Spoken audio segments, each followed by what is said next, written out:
নমস্কার সম্মানিত দর্শকবৃন্দ, আশা করি আপনারা সকলেই ভালো আছেন। হ্যাঁ বন্ধুরা, পরিযায়ী শ্রমিকদের জন্য নতুন পরিচয়পত্র দেবে রাজ্য সরকার।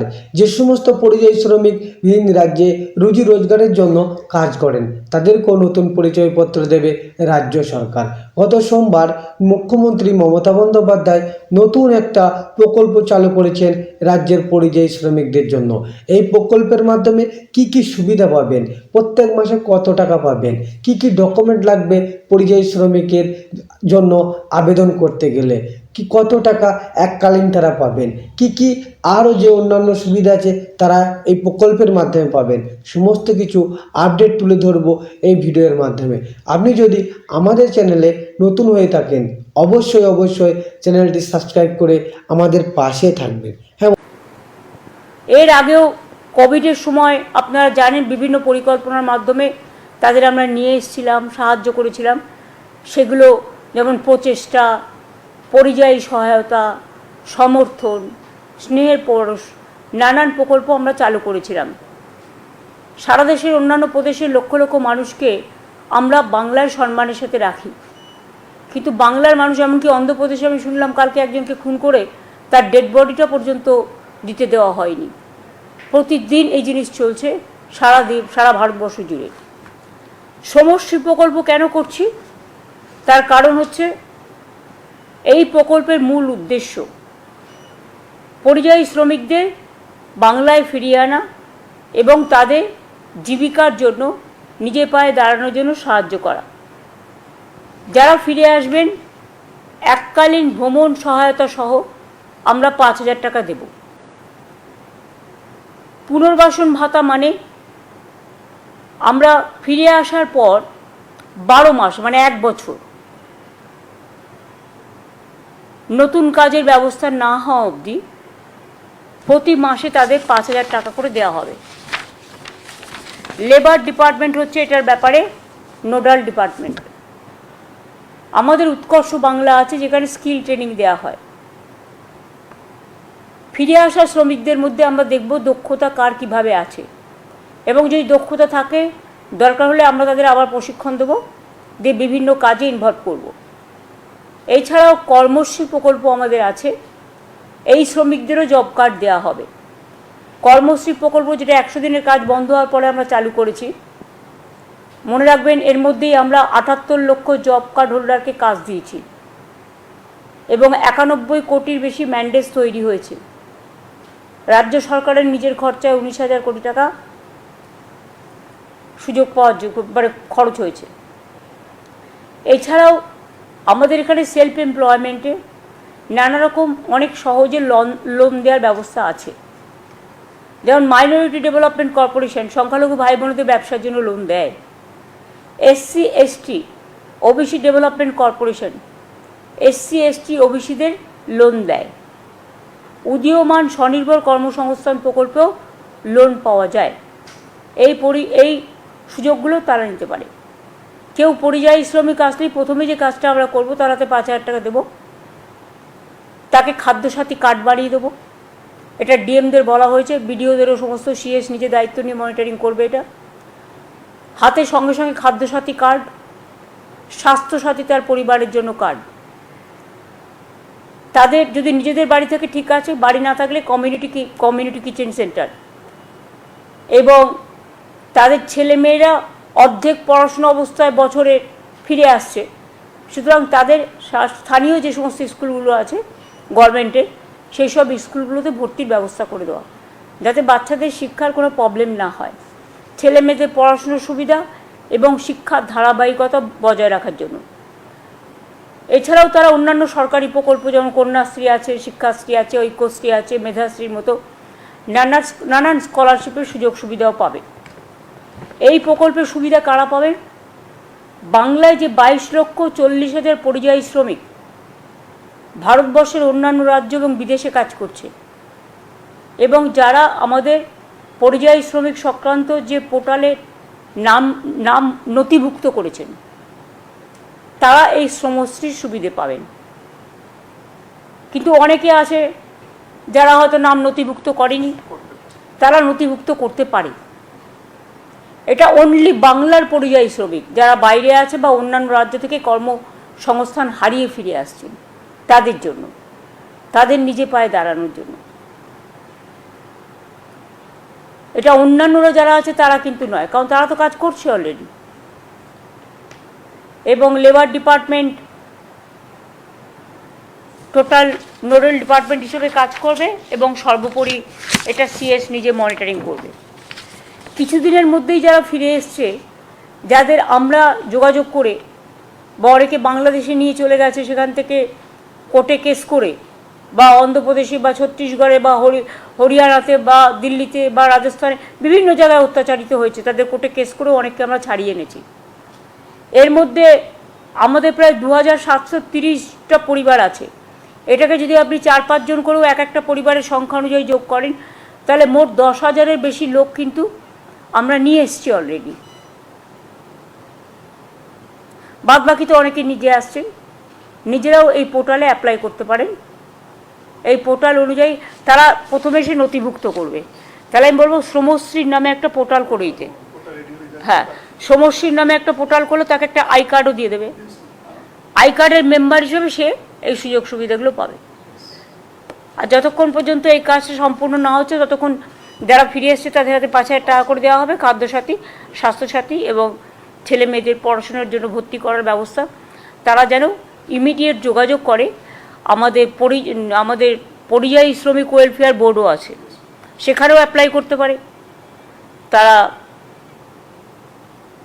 আমাদের যে পোর্টাল আছে পরিযায়ী শ্রমিক, সেখানেও অ্যাপ্লাই করতে পারে। এছাড়াও শ্রমশ্রী আমরা একটা আলাদা পোর্টাল করে দেবো, যাতে তারা শ্রমশ্রীটা এবং আমি ডিএম বিডিওদেরও বলবো, আইসিদেরও, যে ধরনের যারা এসছে তাদের খবর রেখে খোঁজ খবর নিয়ে, হ্যাঁ, তাদের আইডেন্টিফাই করে তাদের, এখন তো আমাদের পাড়া আমাদের সমাধান হচ্ছে, সুতরাং ওখানেও তারা নাম লেখাতে পারেন। সেই নামগুলো সরাসরি আমাদের কাছে চলে আসবে। আর যেখানে অলরেডি হয়ে গেছে ক্যাম্প, তারা বিডিও বা ডিএমকেও দিতে পারে।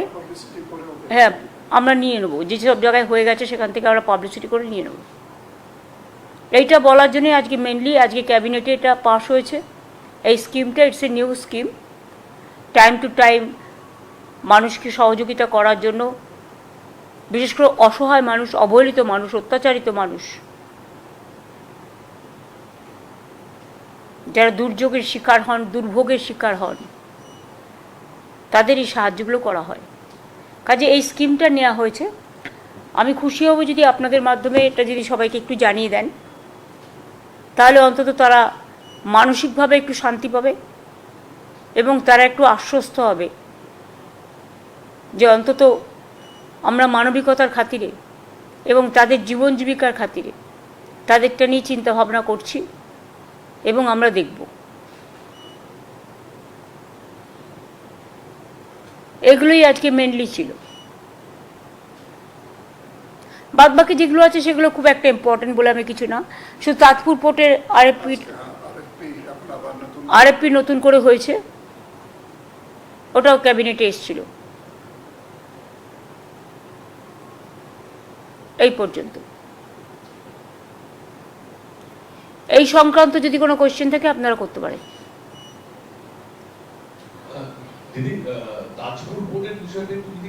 বললাম তো, আর জাস্ট সিএস বলে দেবে।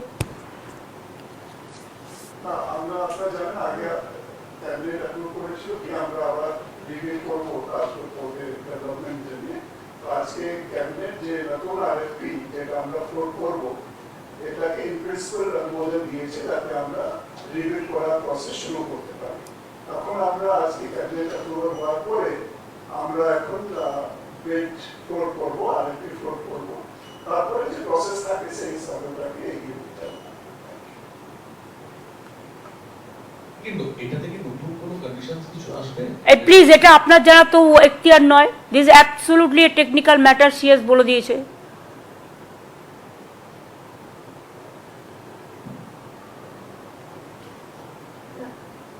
পরিযায়ী শ্রমিক যারা ফিরছেন তাদেরকে তো প্রথমে একটা মিনিটে 5,000 দেওয়া হবে, আর একটা জিনিস আপনি বললেন যে প্রতি মাসেও তাদের একটা সাহায্য দেওয়া। হ্যাঁ, 12 মাসের জন্য 1 বছর তাদের আমি যতক্ষণ পর্যন্ত তারা যদি কেউ কাজ পেয়ে যায় সেটা চিন্তা ভাবনা করা হবে। এর মধ্যে যদি কেউ কাজ না পায় তাহলে সে মাসে 5,000 টাকা করে পাবে, প্লাস খাদ্যসাথী, স্বাস্থ্যসাথী, ছেলে মেয়েদের ভর্তি, এগুলো তো সব করে দেওয়াই হবে। এটা একটা ক্যাশ মানি তাকে হাতে দেওয়া হচ্ছে, যাতে মানে ব্যাংকের থ্রুতেই পাবে, যেটা হচ্ছে তার ব্যাংকের কার্ডও হবে, যাতে সে একটা নিজে পায়ে দাঁড়াতে পারে। আচ্ছা, আপনাদের আমি আর একটা কথা বলতে অনুরোধ করব। আমার কাছে আজকে খবর এসছে কল্যাণী এম সেন্ট্রাল গভর্নমেন্টের আন্ডারে, তারা ভালো কাজ করুক, জায়গা জমি সব আমরা দিয়েছি, অনেক সাহায্য করেছি, কিন্তু যখন উদ্বোধন করে তখন কিন্তু আমাদের জানায় না, আমাদের প্রয়োজনও নেই। কাজ করা আমাদের কর্তব্য, আমরা করে দিয়েছি, জমিটা আমরাই দিয়েছি, তাই তো? কিন্তু ওরা কি করছে, মেন্টাল হেলথের নাম করে পরোক্ষভাবে এনআরসির নামে একটা সার্ভে করছে। আমি সমস্ত জনসাধারণকে আবেদন করব, যে কোনো সংস্থা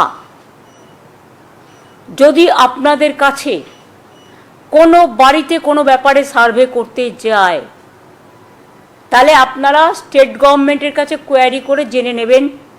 স্টেট গভর্নমেন্ট যদি কোনো সার্ভে কোনোদিনও করে আপনাদের জানিয়ে দেবে, কিন্তু স্টেট গভর্নমেন্ট এই দায়িত্বগুলো নেবে না।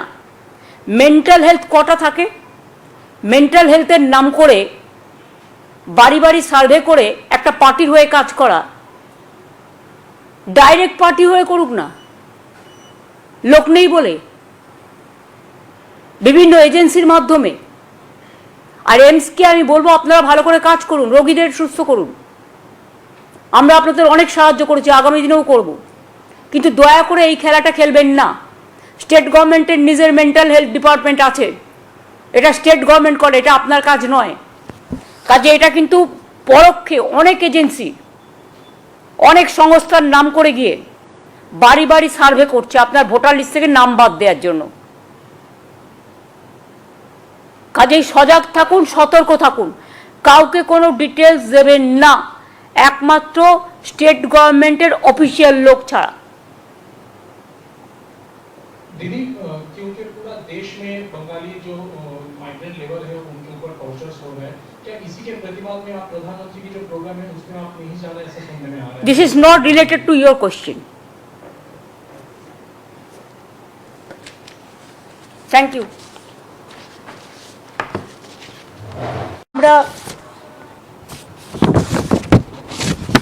আমরা আজকে বিশেষ করে আপনারা জানেন যে